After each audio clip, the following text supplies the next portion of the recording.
बिस्मिल्लाहिर्रहमानिर्रहीम। अस्सलाम वालेकुम स्टूडेंट्स। आज हम एक नया लेसन करेंगे जो आपके सामने है। नाम है लेसन का ऑन डिस्ट्रॉइंग बुक्स। ठीक है, ये लिखा है जेसी स्क्वायर ने।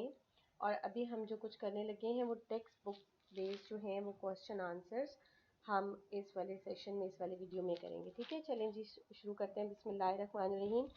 पहला एक्सरसाइज का क्वेश्चन है, What sort of books were presented by the British public to soldiers? ठीक है, कि किस तरह की जो किताबें थीं वो ब्रिटिश के लोगों ने, बरतानिया के रहने वालों ने अपने सिपाहियों को भिजवाई थी। ठीक है, ये टेक्स्ट बुक का क्वेश्चन नंबर 1 है। इसका आंसर हम देखते हैं। Most of the books that the British public presented to the soldiers were ordinary. देखिए, बहुत आम सी किताबें थीं एंड सुटेबल, कुछ उनमें मुनासिब भी थीं। But many odd and unreadable books were also sent to the troops. लेकिन बहुत अजीबो गरीब और जो पढ़ने वाली नहीं थी। ऑड का मतलब होता है बहुत अजीब, अनरीडेबल का मतलब यानी जो सिर्फ प्रिंटेड मटेरियल होता है, लोग उसको अमूमन ज़्यादा उसकी रीडिंग नहीं करते। Sent to the troops, troops कहते हैं फौज के लोगों को। Such as magazines 20 years back, उन किताबों में जैसे 20 साल पुराने मैगजीन थे। Guide to the lake district, lake district की तरफ जाने वाली जो पाम्फलेट्स होते हैं, गाइड्स थी वो थी। एंड बैक नंबर ऑफ विकेटर्स एल्मेनिक, और विकेटर्स एल्मेनिक थी, उसमें कुछ किताबें शामिल थी। ठीक है, ये हो गया क्वेश्चन नंबर 1। अब हम क्वेश्चन नंबर 2 की तरफ आते हैं। Was it interest of soldiers that prompted their actions, और was it the wish to get rid of useless books. कि क्या पब्लिक का ये इंटरेस्ट था, यानी अवाम का ये दिलचस्पी का बायस था उनके लिए कि वो सिपाहियों को किताबें भेजते, या वो सिर्फ किताबों से जान छुड़ाना चाहते थे। गेट रिड ऑफ का मतलब होता है जान छुड़ाना। ठीक है, इसका जवाब क्या बनता है हम देखते हैं। The writer thinks that it was not the interest of soldiers. Writer का ये ख्याल है कि उन्होंने ये किताबें सिपाहियों के इंटरेस्ट या सिपाहियों की दिलचस्पी को मद्देनज़र रखते हुए नहीं भेजी। दैट प्रॉम्प्टेड देयर एक्शन, ठीक है, कि जिसकी वजह से उन्होंने ये अमल किया। Rather it was the wish to get rid of useless books, बल्कि वो ऐसी किताबों से जान छुड़ाना चाहते थे जिनका कोई फ़ायदा नहीं था। The writer think so because the books presented were not suitable and odd. Writer का ये ख्याल इसलिए है कि जो किताबें भेजी गई थी वो सूटेबल भी नहीं थी और ऑड थी, यानी अजीब व गरीब थी। यानी 20 साल पुराने मैगजीन्स का जो रीसेंट सिनेरियो में जिसका कोई असर नहीं है, या उन आर्टिकल्स की, उन खबरों की कोई अहमियत नहीं है, तो ज़ाहिर है वो भेजने का कोई फ़ायदा नहीं बनता। तीसरा क्वेश्चन है, why should bad books be destroyed. कि जो किताबें, बैड बुक्स से मुराद यहाँ वो किताबें हैं जिनका फ़िलहाल आप मकसद नहीं है कोई भी पढ़ने का। ठीक है, कि वो आउट ऑफ डेट हो चुकी हैं, वो बातें पुरानी हो चुकी हैं। कि ऐसी किताबें जिनका फ़िलहाल कोई फ़ायदा नहीं है उनको ठिकाने लगाना जो है वो क्यों ज़रूरी है। Bad books should be destroyed, कि बुरी किताबों को, किताबें बुरी तो नहीं होती, कहने का मतलब यहाँ पर ये है कि ऐसी किताबें जिनका कोई फ़ायदा नहीं है, ठीक है, सिर्फ जो प्रिंटेड मटेरियल है, उनको डिस्ट्रॉय करना चाहिए या उनको ठिकाने लगाना चाहिए। Because their destruction not only makes more room for new books but it also saves one's hair of sorting and storing it. ठीक है, कि उनको ठिकाने लगाने से दो फ़ायदे होते हैं। पहला फ़ायदा ये है, makes more room for new books, कि नई किताबों की जगह बनती है। But it also saves one's hair of storing and sorting and storing it, कि इंसान जो है उन किताबों को स्टोर करने, यानी उनको महफूज करने और उनमें से चीज़ें अलग अलग करने का भी की मुसीबत से बच जाता है। यानी इस बात को आप यूँ समझें कि अगर आपकी अलमारी में 100 किताबें पड़ी हैं तो उनमें से एक किताब ढूंढना मुश्किल है, लेकिन अगर उनमें से 10 किताबें आप 10 किताबें एक रैक में से पड़ी हैं तो उसमें से एक किताब ढूंढना आसान काम है। ठीक है, और इस क्वेश्चन को मैंने रेड कलर इसलिए दिया है क्योंकि ये पास्ट पेपर्स में बहुत दफ़ा आ चुका हुआ है। ठीक है, आगे चलते हैं। Why is it difficult to destroy books? कि किताबों को ठिकाने लगाना क्यों मुश्किल काम होता है। इसका जवाब है It is difficult to destroy books because they may not have as many lives as a cat has.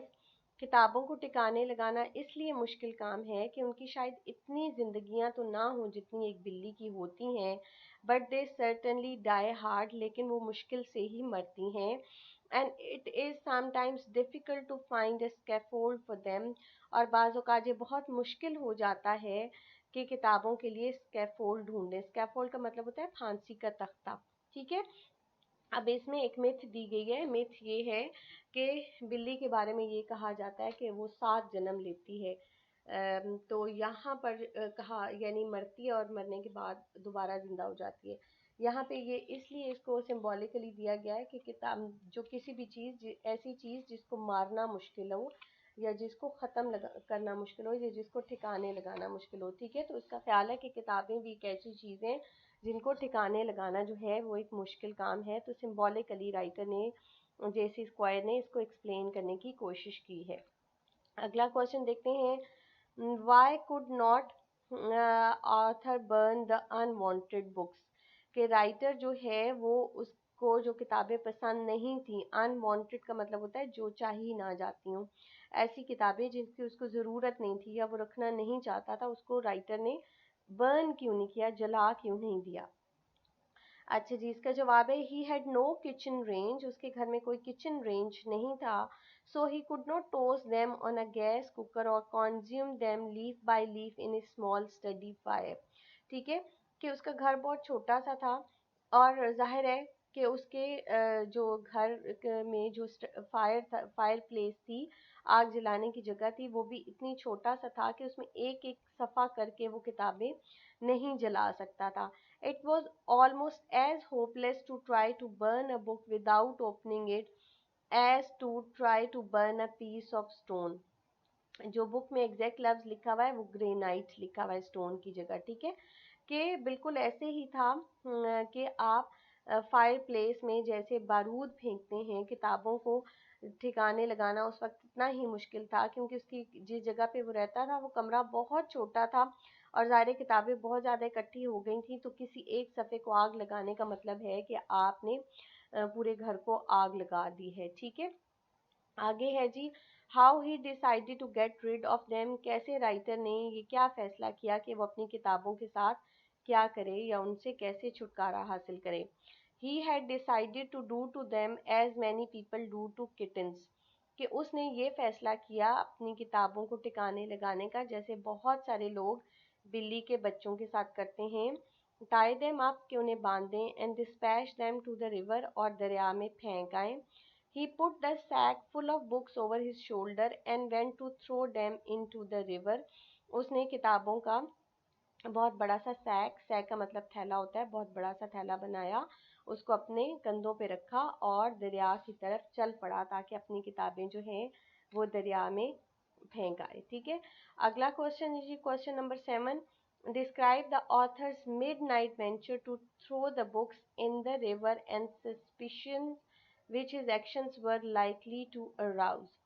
के राइटर ने जो रात के टाइम में मिडनाइट वेंचर किया यानी काम किया किताबों को ठिकाने लगाने का, तो उसे क्या शकूक उभरे और क्या लगा कि वो क्या करने जा रहा है। ठीक है, इसका जवाब ये है, it was nearly mid night when the writer stepped out, तकरीबन आधी रात का वक्त था जब राइटर अपने घर से निकला है। There were only few people around in the street at that time, और उस वक्त गली में बहुत थोड़े से लोग थे। ही पास्ड बाय अ पुलिसमैन, उसके पास एक पुलिस वाला गुजरा, who was looking at him suspiciously, और वो उसको बहुत यानी शक की नज़र से देख रहा था। एट द बैंक, या कम अज़ कम राइटर को ज़रूर ये लगा कि वो मुझे शक की नज़र से देख रहा है। ठीक है, at the bank of the river he thought that throwing the sack of books might draw the attention of people. दरिया के किनारे पे खड़े होकर उसको ऐसे लगा कि अगर वो किताबों का बड़ा सा थैला पानी में फेंकेगा तो लोगों की तवज्जो उसकी तरफ होगी। And they consider me throwing a baby into the river, और वो सोचेंगे कि मैंने दरिया में किसी बेबी को फेंका है। However after much encouraging his own self, کافی دیر تک وہ اپنے آپ کی ہمت بندھاتا رہا. And then he took the painful act of throwing the books into the river. اور پھر اس کے بعد اس نے بہت ہی محنت سے اور تکلیف سے یہ کام کیا کہ کتابوں کو جو ہے دریا میں پھینک دیا. How did he muster up his courage to fling them into the river? Question number 8 یہ ہے کہ آخر کار اس نے اپنی ہمت کیسے اکٹھی کی کہ کتابوں کو دریا میں پھینک دے. اچھا جی، اس کا جواب ہے by cursing himself he mustered up the courage at last. کہ اس نے اپنے آپ کی بہت لان تان کی اپنے آپ کو. دوسرے لفظوں میں he called himself an ass and shaking. اور اس نے اپنے آپ کو بہت سی یعنی برا بلا کہا. دوسرے لفظوں میں contemptible coward. He further added that if he did not allow them, then the face will not what face will he show to his friends, and he would not be able to hold up his head in front of the world. اس نے کہا کہ اپنے آپ کو اس نے غیرت دلائی اور کہا کہ دوستوں کے بیچ میں کیا منہ لے کے جاؤ گے اور دنیا کو کیا لوگ شکل دکھاؤ گے کہ تم دنیا کے سامنے اتنے بہادر بنے پھرتے ہو اور اتنا سا کام نہیں کر سکتے. یہ غیرت دلا کے اس نے اپنی جو ہے ہمت اکٹھی کی. کوسچن نمبر 9 ہے did he come to have a feeling for those books once he got rid of them? RID یہاں لگنا ہے, مسنگ ہے, یہ آپ لگا لیں کہ how did he come to have a feeling for these books once he got rid of them? RID آئے گا, ٹھیک ہے, کہ اس جب کتابوں کو اس نے ٹھکانے لگایا تو اس کے دل میں کیا کتابوں کے لیے کوئی اور خیال آیا. Yes, he felt a bit sad about the fate of those books. یقیناً اس کے دل میں اس نے بہت افسوس ہوا اس کو ان کتابوں کے بارے میں سوچ کے that were settling down in the ooze of the bottom of the river, جو کہ دریا کی تہ میں مٹی گندی گدلے پانی میں اور مٹی میں بیٹھ رہی تھیں. He thought that their fate was perhaps worse than they deserved. اور اس کو ایسے لگا کہ ان کی کتابوں کی ایسی قسمت نہیں تھی جو کہ ان کے ساتھ جیسے میں نے کیا. ٹھیک ہے, تھینک یو سو مچ جی. ہوپ فلی آپ کو لیکچر کی سمجھ آئی ہوگی اور آپ نے اس کو انجوائے کیا ہوگا. تھینک یو سو مچ. اللہ حافظ.